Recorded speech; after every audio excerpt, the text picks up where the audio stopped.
अजीज़ दोस्तों, अस्सलाम वालेकुम, नमस्ते, सत श्री अकाल, जय जिनेंद्रा, गुड आफ्टरनून।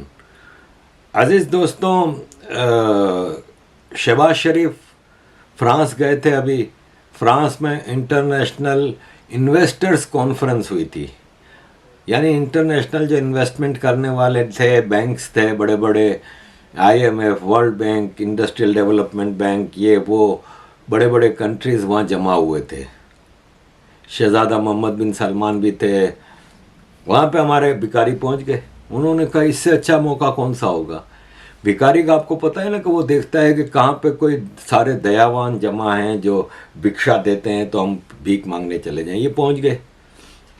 अच्छा, इनका मसला ये है कि ये पहुँचते हैं ना तो स्पेशल फ़्लाइट अपनी सरकार की लेके जाते हैं, पूरी फ़्लाइट लेके जाते हैं और 5 स्टार होटलों में ठहरते हैं, लग्जरी गाड़ियों में वहाँ पे घूमते हैं।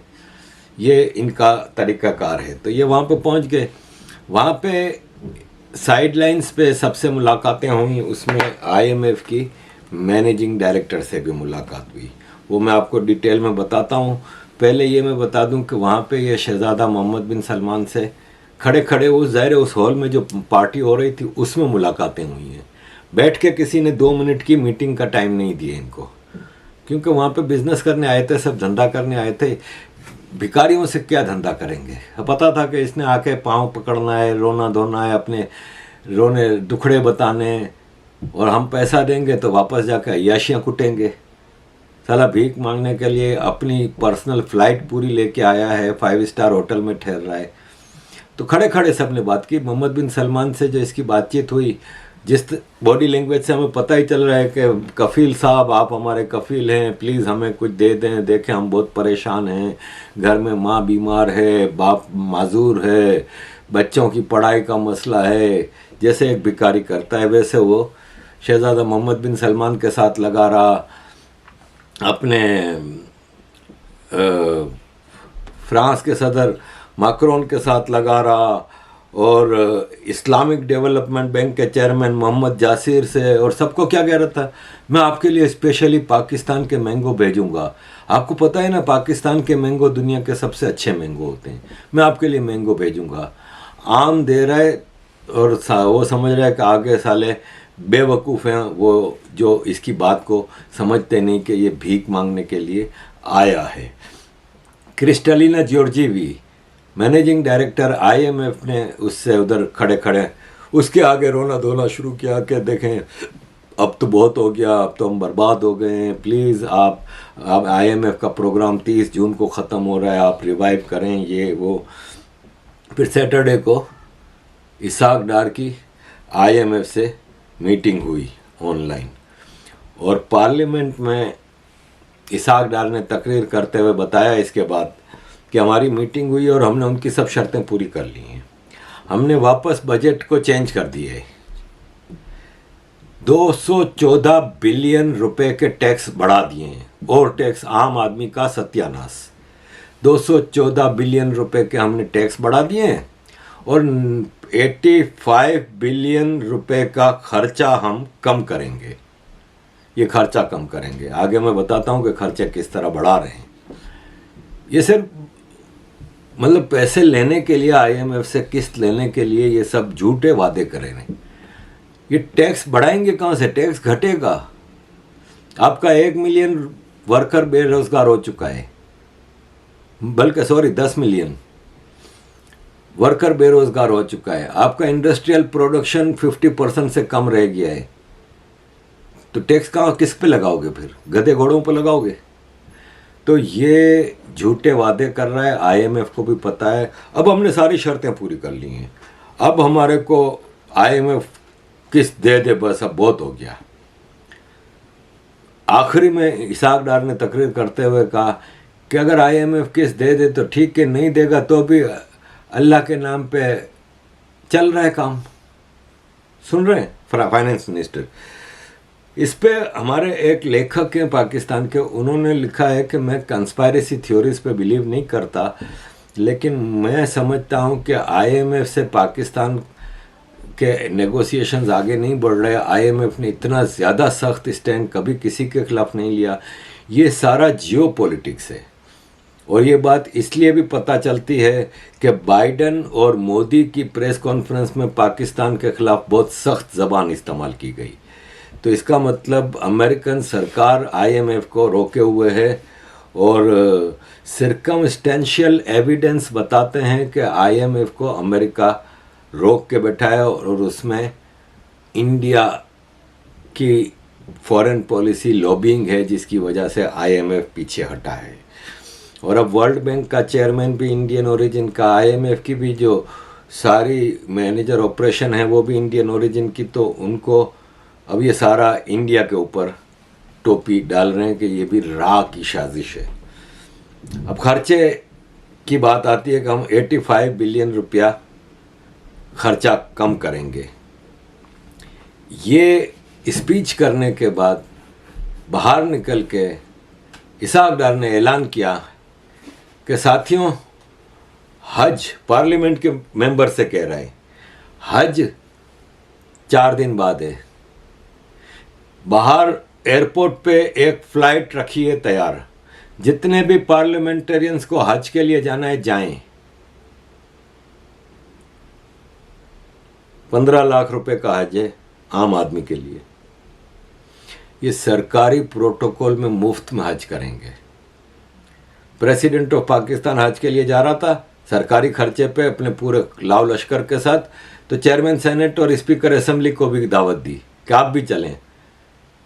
तो उसके सेक्रेटरी ने जाके कहा कि sir, according to constitution of Pakistan, अगर प्रेसिडेंट कंट्री से बाहर जाता है तो चेयरमैन सेनेट प्रेसिडेंट होता है, चेयरमैन सेनेट भी बाहर हो तो स्पीकर नेशनल असेंबली प्रेसिडेंट होता है। आप तीनों ही चले जाओगे तो कैसे काम चलेगा? तो अब चेयरमैन सेनेट एक्टिंग प्रेसिडेंट बने। ये आरिफ अलवी हज करने गया है सरकारी खर्चे पे पूरे लाव लश्कर के साथ। मुझे ये बताएं कि ये मुसलमान है ना, अपने आप को मुसलमान कहते हैं, ये सब ये बिल्कुल भी कुरान पे बिलीव नहीं करते, इसलिए कि कुरान में साफ लिखा है कि अल्लाह हर जगह है, हर चीज़ देख रहा है, अल्लाह से कुछ छुपा हुआ नहीं है। तो एक मस्जिद का मौलवी अल्लाह के घर में रेप कर रहा होता है बच्चे का, क्योंकि उसको भी इस बात पे बिलीफ ही नहीं है। अगर वो बिलीफ होता उस मौलवी को तो वो अल्लाह के घर में ये काम कर रहा होता, कहीं भी नहीं कर रहा होता, लेकिन अल्लाह के घर में बैठ के कर रहा है। इसका मतलब उसको पता है कि यार सब ढकोसला है, कोई अल्लाह वल्लाह नहीं देख रहा, वरना डर होता ना मौलवी को, खास तौर पे एक रिलीजियस प्रीस्ट को। ऐसे ही ये आरिफ अलवी को भी पता है कि अल्लाह को कुछ भी नहीं पता। मैं तो हज करने सरकारी खर्चे पे जा रहा हूँ, स्ट्रिक्टली इंस्ट्रक्शंस हैं कि हज सिर्फ उस आदमी पे फर्ज है जो अफोर्ड कर सकता है। आम आदमी को खाने को पैसा नहीं, ये पूरी पार्लियामेंटेरियंस को कि फ्लाइट खड़ी है जिसको जाना है जाओ। यार दुनिया में अमीर से अमीर मुल्क भी ये नहीं करता। दूसरा इन्होंने काम ये किया कि चेयरमैन सेनेट को जो पैसे मिलते हैं ना, जो फैसिलिटीज मिलती हैं करंट चेयरमैन सेनेट को और रिटायर्ड, उनके एक बिल पास किया है जिसमें उसको इतना कुछ दे दिया है कि अमीर से अमीर मुल्क में भी इतना नहीं मिलता। 12 लोगों का पर्सनल स्टाफ रख सकता है। 18 लाख रुपए इसको फंड दिए जाएंगे हर महीने, जो कहीं भी खर्च कर सकता है। ये सैलरी वैलरी ऐसा अलग है सब। 18 लाख रुपए कहीं भी खर्च कर सकता है। बाहर जाएगा पाकिस्तान से तो सरकारी खर्चे पे फैमिली पूरी लेके जा सकता है। इसकी सरकारी गाड़ी को उसकी फैमिली भी यूज कर सकती है। सरकारी प्लेन में इसके साथ 4 एक्स्ट्रा लोग भी लेके जा सकता है फैमिली के अलावा। एक्स चेयरमैनों को भी सिक्योरिटी मिलेगी। 2.5 लाख रुपया महीना घर के किराए के हिसाब में मिलेंगे। साल अपने ही घर में रह रहा होता है। घर को रेनोवेट करने के लिए 50 लाख रुपया मिलेगा। टोटल फैमिली की फ्री मेडिकल, पाकिस्तान से बाहर भी। हमारी सेनेट में एक इंतहाई मुतनाज़ और शर्मनाक बिल मंजूर हुआ है, जिसकी वजह से सेनेट के मौजूदा और साबिक तमाम चेयरमैन मुल्क के सबसे ज्यादा प्रिविलेज्ड अफराद बन गए हैं। ये मुतनाज़ बिल इतनी खामोशी और इतनी जल्दी से कौमी असेंबली और सेनेट से मंजूर हुआ कि किसी को इसकी भनक ही नहीं पड़ने दी गई। मजीद शॉकिंग ये कि हर तकरीर में जमहूरियत का नारा लगाने वाली तमाम बड़ी सियासी जमातों ने इस बिल की मनोअन हिमायत की। इसमें नून league, peoples party, Tehreek Insaf, JUIF समेत तमाम PDM अरकान पार्लियामेंट शामिल हैं। सदर पाकिस्तान की मंजूरी के बाद इस बिल के तहत साबिक, मौजूदा और मुस्तकबिल के तमाम चेयरमैन सेनेट को हमारे टैक्सों के पैसों से जिंदगी भर के लिए वो सहूलियात मिलेंगी कि हम और आप सोच भी नहीं सकते। रिटायरमेंट के बाद हर चेयरमैन सेनेट को जिंदगी भर के लिए 12 मुलाजिम, रिहाइश गाह पर 6 सिक्योरिटी गार्ड्स और हर जगह VVIP सिक्योरिटी मिलेगी। हर चेयरमैन सेनेट को अपनी और अपनी फैमिली के लिए मुल्क के अंदर और मुल्क के बाहर सफर के लिए किसी भी इदारे से हवाई जहाज लेने का इख्तियार होगा, वो भी मुकम्मल तौर पर सरकारी खर्च पर। इसके अलावा साबिक और मौजूदा चेयरमैन सेनेट को जो भी इजाफी मराद और फंड्स चाहिए होंगे वो सेनेट की फाइनेंस कमेटी उन्हें फराम करने की पाबंद होगी। मतलब कुछ छोड़ा नहीं है। चेयरमैन सेनेट को सालाना 8 लाख रुपए का सवाबदीदी फंड मिलेगा जिसे वो जब चाहें बढ़ा सकते हैं। तमाम साबिक और हाजिर चेयरमैन सेनेट और उनकी फैमिलीज और बेवाओं को किसी भी प्राइवेट और सरकारी अस्पताल में ताहयात मुफ्त मेडिकल हासिल होगा। उस मेडिकल की कोई हद नहीं है। मुफ्त टेलीफोन, मुफ्त गाड़ियां, मुफ्त पेट्रोल, फुल्ली फर्निश्ड घर वो भी मुफ्त। चेयरमैन का ओहदा संभालते वक्त और छोड़ते वक्त भारी भारी अलाउंस, इक्विपमेंट अलाउंस, ट्रैवल और डेली अलाउंस, प्रोविडेंट फंड वगैरह सब मिलेगा। चेयरमैन सेनेट की लाखों की तनख्वाह और पेंशन इन सहूलियात और मराद के अलावा है। इस बिल की मंजूरी से फिर साबित होता है कि हमारी जमहूरियत में कोई एहतसाब, कोई ओवरसाइट, कोई पूछने वाला नहीं है। ये बिल बिल्कुल गैर जमहूरी है क्योंकि आज अगर चेयरमैन सेनेट को शाही मराद मिली हैं तो जाहिर है कल को पूरी पार्लियामेंट को भी मिलेंगी। इसीलिए तो जमात इस्लामी के एक सेनेटर के सिवा सब ने इस बिल की हिमायत की है। ये जमहूरियत तो ना हुई कि अवाम के वोटों से अवाम के लिए कानून साजी करने का मैंडेट लेकर सियासतदान सिर्फ अपने मफाद में कानून बनाए जा रहे हैं।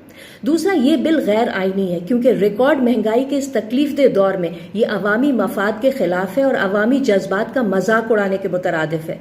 इस मामले में अदालत खुद कुछ नहीं कर सकती, लेकिन अवाम की तरफ से पब्लिक इंटरेस्ट में केस फाइल किया जा सकता है। तभी शायद अदालत इन पार्लियामेंटेरियन से पूछ सकती है कि चेयरमैन सेनेट का ऐसा क्या काम होता है कि बस उनके सर पर ताज पहनाने की कसर रह गई, ये बाकी सब उन पर लौटा दिया गया है। अब आप मुझे बताएं कि ये खर्चे कम कर रहे हैं। ऊपर से इसहाक डार ने उसी स्पीच में पार्लियामेंट में ये कहा कि 47 करोड़ रुपए हमने एलोकेट कर दिए हैं जजों के घर की रेनोवेशन के लिए। ऑलरेडी शाहाना महल में रहते हैं जजिस, उसको रेनोवेट करने के लिए 47 करोड़ रुपए दे दिए हैं। ये इकोनॉमी डेवलप करेंगे। IMF के कहने पे 6000 कंटेनर जो कराची पोर्ट पे पड़े थे वो रिलीज़ कर दिए। इन्होंने कहा भाई अब हम रिस्ट्रिक्शन हटा रहे हैं, जिसको जो इंपोर्ट करना है करें। पता लगेगा अभी LC नहीं खुलेगी तो। ये एक फैसला करते हैं, IMF कहता है दूसरा फैसला करते हैं, पहला वापस ले लेते हैं। अभी IMF केस नहीं देगा, एग्रीमेंट कैंसिल, फिर इंपोर्ट पे बैन लगा देंगे। ये बनाना रिपब्लिक ऐसे ही चलती रहती है और ऐसे ही चलती रहेगी। अजीज़ दोस्तों, बात दरअसल ये है कि आप जब पॉलिटिकल करप्शन इस हद तक करेंगे कि इनको मुफ्त में हज तक लेके जाएंगे, करोड़ों रुपए खाली इनके रेनोवेशन इनके घरों के ऊपर देंगे, इनके खानदान के खानदानों को आप फ्री इलाज और फ्री सब कुछ देंगे। ब्यूरोक्रेसी की करप्शन का आलम तो मैं एक और वीडियो में आपको अलग से बता रहा हूं। इतना ज्यादा करप्शन, क्या मैं बताऊं। और फिर इन सबसे ऊपर बाप जो है वो आर्मी है। इसकी करप्शन का तो कोई हिसाब नहीं। मैंने आपको पहले भी इसकी कहानी सुनाई थी। ये देखें, इसके मेडल्स देखें खाली। ये एडमिरल मंसूरुल हक है, इसके खाली आप मेडल्स देखें और इसकी करप्शन आप देखेंगे तो आप कहेंगे कि इतनी करप्शन भाई साहब, इतना माल, इतना लूटा। और सब लूट लाट के चला कहाँ गया? अमेरिका चला गया। तो अमेरिका ने फिर केस चला, मुशर्रफ के दौर में केस चला तो अमेरिका ने उसको आम जेल में रखा। आम जेल में तो कोई फैसिलिटी नहीं, पाकिस्तान में तो ऐसे लोगों को 5 स्टार जेल में रखते हैं। तो ये भाई साहब ने अमेरिका से अपना केस ट्रांसफ़र करा के पाकिस्तान आया। पाकिस्तान में आके इसको इसके बंगले में रखा। बंगले को डिक्लेयर किया गया कि ये वो है जेल है, और ये वहाँ पे अय्याशी से रहता रहा। तो अज़ीज़ दोस्तों, इसके बाद इसने कहा कि अच्छा मैं 20% टोटल करप्शन जो मैंने किए ना, इसका 20% आपको वापस कर देता हूँ। इसने अरबों रुपए की करप्शन की थी, अरबों रुपए की, और अरबों रुपए की करप्शन करके इसने अगुस्ता सबमरीन, क्योंकि एडमिरल था नेवी का, स्क्रैप जो पाकिस्तान नेवी के जहाज़ जो स्क्रैप होते हैं, हथियार खरीदे थे, नेवी के लिए शिप खरीदे थे, उस सब में करप्शन की, और अरबों रुपए की करप्शन करके ये अमेरिका भाग गया। अमेरिका से फिर वापस पाकिस्तान आया कि यहाँ की जेल मेरे लिए बेहतर है। इसने फिर कोर्ट से कहा कि मैंने जितनी करप्शन की है ना, उसका 20% वापस दे देता हूँ। कोर्ट ने कहा अच्छा चलो तेरा केस ख़त्म। फिर इसने अपनी पेंशन भी रिवाइव कराई, और अपना सारे मेडल्स देख के मैं हैरान हूँ कि आप कहते हैं ना, अक्सर सवाल करते हैं कि इतने मेडल किस चीज़ के, तो इतने मेडल इन कामों के मिलते हैं कि जितनी ज़्यादा करप्शन की इतना ज़्यादा मेडल। अजीज़ दोस्तों, एंड पे मैं ज़रा रिलीजियस कलर आपको दिखाऊं कि देखें, बात दरअसल ये है कि पूरी कौम को रिलीजियस रंगों में रंग दिया है, और पॉलिटिशियन, ब्यूरोक्रेट्स, आर्मी, जजेस, जुडिशरी सब करप्शन में लगे हुए हैं। तो आम आदमी क्या करेगा? कश्तियों में बैठ के फिर यूरोप ही भागेगा बेचारा, कहाँ जाएगा? और ये एक रिपोर्ट आई है कि पहले कभी ऐसा नहीं हुआ, पिछले 5 सालों में पाकिस्तान से डॉक्टर, इंजीनियर, पढ़े लिखे लोग ज़्यादा भाग रहे हैं। अब 50-50 लाख रुपया लगता है एक आदमी का जाने का यूरोप। अपना सब कुछ बेच के, गिरवी रख के, सब कुछ करके भाग रहे हैं लोग, क्योंकि इस मुल्क में जीने लायक बचा नहीं। और जो थोड़ा बहुत है तो रिलीजियस रंग है ना, जो उसने हैरान कर दिया है। ये तस्वीर पाकिस्तान की नहीं है, लेकिन कितनी शर्मनाक है। इस पे मेरे पाकिस्तानी जो हिपोक्रेट मुसलमान है ना, वो कहते हैं माशाल्लाह माशाल्लाह, देखें ऐसा, ये हमारे इस्लामिक रंग है। यार इस बच्ची पे जुल्म है। ऐसा होता है पाकिस्तान में तो, और इंडिया में भी। पीटीआई वाले आजकल एक हदीस बहुत ज़्यादा कोट कर रहे हैं कि प्रॉफिट मोहम्मद ने कहा था जंगों के दौरान कि औरतों और बच्चों को नहीं मारना, उनके ऊपर जुल्म नहीं करना। और देखो आज हमारी फ़ौज हमारे पीटीआई की औरतों और बच्चों पे ज़्यादा वो कर रही है। प्रॉफिट मोहम्मद ने तो इसलिए कहा था कि वो औरतें फिर गुलाम बनानी थी ना, सेक्स स्लेव्स बनानी थी, इसलिए नहीं मारना। और बच्चों को फ्यूचर मुजाहिद बनाना था मुसलमान बना के, तो इसलिए नहीं मारना। यहाँ पे ये भाई साहब कह रहे हैं कोई भाई भाई नहीं होता। फेसबुक पर भाई बन के चले आते हैं। मेरी बहन क्या कर रही हैं आप, इस्लामी बहन क्या कर रही हैं आप। अरे इस्लाम के अंदर कोई इस्लामी बहन का कॉन्सेप्ट नहीं है। फेसबुक पर कोई अपना भाई आपको बना ले तो आप उसको भाई मत समझिए। इस्लाम के अंदर भाई सिर्फ 2 भाई होता है, एक सगा भाई होता है और एक दूध पीने वाला रजाई भाई होता है। इस्लाम में तीसरा कोई भाई नहीं। अरे इस्लाम तो वो मजहब है जो खाला की लड़की, मामू की लड़की, चाचा की लड़की, फूफी की लड़की, इनको भी इस्लाम ये कहता है तुम्हारी बहन नहीं है और तुम इनके भाई नहीं हो। मामू की लड़की से शादी हो सकती है, खाला की लड़की से शादी हो सकती है, फूफी की लड़की से शादी हो सकती है। ये सब गैर महरम है तुम्हारे लिए। इसलिए अपनी लड़कियों को जब वो जवान हो जाएं उनको समझाओ कि देखो खाला के लड़के से ज्यादा फ्रैंक मत होना, मामू के लड़के से ज्यादा फ्रैंक मत होना, चाचा के लड़के से ज्यादा हंसी मजाक मत करना। तुम जवान हो चुकी हो, उससे पर्दा करना है तुम्हें, वो तुम्हारे लिए गैर महरम है। ये तालीम अपनी कौम की बेटियों को दो मेरे भाइयों। इस्लाम बड़ा सख्त है इस मामले में। आज अफसोस होता है कितने घरों में ज्वाइंट फैमिली सिस्टम है, भाभी उसी कमरे में रहती है, देवर आता है अकेले में भाभी के साथ हंसी मजाक करता है। और हमारे इंडिया में एक कॉन्सेप्ट है कि साहब भाभी जो है वो माँ के समान होती है। ये इस्लाम का कल्चर नहीं है कि भाभी मां के समान होती है। इस्लाम का कॉन्सेप्ट ये है कि देवर और जेठ अपनी भाभी के लिए मौत है। तो देखें, बात दरअसल ये है कि यहाँ पे इस्लाम में है ना, सेक्स की बड़ी इम्पोर्टेंस है। हर चीज़ घूम फिर के लड़कियों पे आके रुकती है। मतलब ये खुद कह रहा है कि सबसे शादी कर सकते हो, और ऐसे एविडेंसेस मौजूद हैं। हज़रत उमर हज़रत अली से बहुत बड़े थे उम्र में, एज में बहुत बड़े थे हज़रत अली से। तो एक दिन हज़रत अली के घर पे गए, तो रात देर हो गई, तो हज़रत अली ने कहा आप इधर ही सो जाएं। तो उमर ने कहा तुम्हें तो पता है। तो हज़रत अली ने कहा मैं समझता हूँ, आप मेरी बेटी से निकाह कर लें। तो आप बच्चे से भी इस्लाम में निकाह करने की एविडेंसेस मौजूद है। ऐसे कई हैं, जैसे नुपुर शर्मा ने जो बताया था। तो ये भी एक ऐसी चीज़ है इस्लाम की जो मौलवी इतना ज़्यादा पोर्ट्रे करता है। और अज़ीज़ दोस्तों, और भी कई चीज़ें हैं, जैसे ये देखें, इंग्लैंड में जो सेक्स ग्रूमिंग गैंग हैं, ये सब पाकिस्तानी पंजाबी मुसलमान चलाते हैं। और ये डॉक्टर एला हिल, ये भी एक सर्वाइवर है इसकी ग्रूमिंग गैंग की।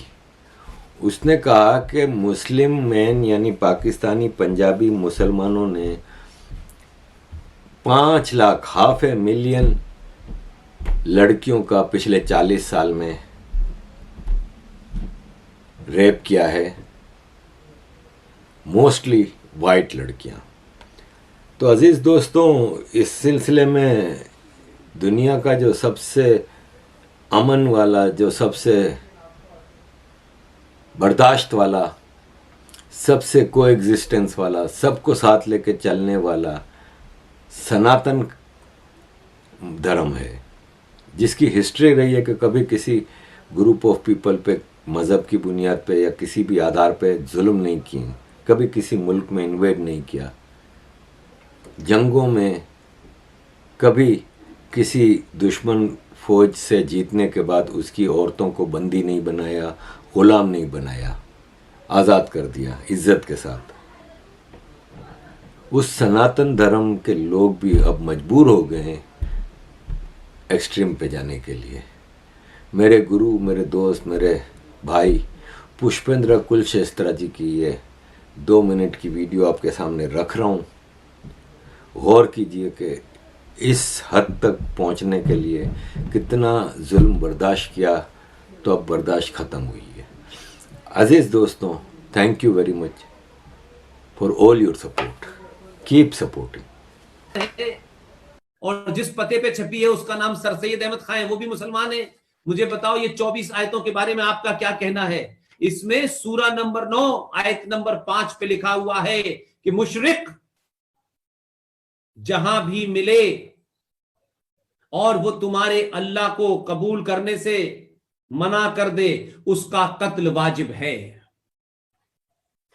24 आयतें हैं। जेड.एस. लुहात ने जब इस पे ये फैसला दिया कि जब तक ये 24 आयतें किसी कुरान मजीद में रहेंगी, तब तक इस देश में शांति नहीं रह सकती, क्योंकि ये आयतें जो लोग दूसरे धर्म के हैं, जो लोग इस्लाम को नहीं मानते, उन्हें हत्या करने के लिए कहती हैं। तो जो मुसलमान ये कर रहा है, आईएस, जैश ए मोहम्मद, लश्कर तोबा, वो असल में मुसलमान हैं। जो आपके साथ में बैठते हैं गंगा घाट पे कि हम तो यहीं पैदा हुए थे, वो ठीक है, दुकान चलाने के लिए ठीक है, लेकिन वो सबसे बड़ा मक्कार है। वो कुरान के बारे में बात नहीं करेगा, नहीं नहीं हम तो मिली जुली तहजीब। ये मिली जुली तहजीब कब थी? जब जनेऊ तोले जा रहे थे, जब औरंगजेब काशी को तोड़ रहा था, मथुरा को तोड़ रहा था, जब गजनबी सोमनाथ को तोड़ रहा था, कब थी ये एकता? ये कभी नहीं थी। हमने कोई साथ मिलकर लड़ाई नहीं लड़ी आजादी की। मुसलमानों ने इस देश में आजादी की लड़ाई नहीं लड़ी, पाकिस्तान को प्राप्त करने की आजादी लड़ी थी।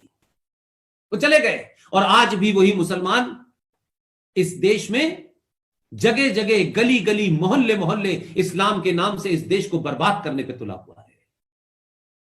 फ्रांस में किसी ने कुछ किया, वीजा लो, वहां जाओ, गर्दन काटनी है।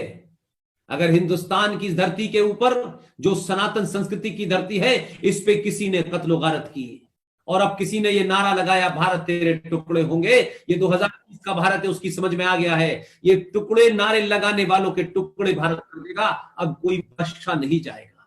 इसलिए आदर्शवाद से बाहर निकलिए, भगवान परशुराम को मानिए, उपनिषदों को पढ़िए, शास्त्रों को पढ़िए,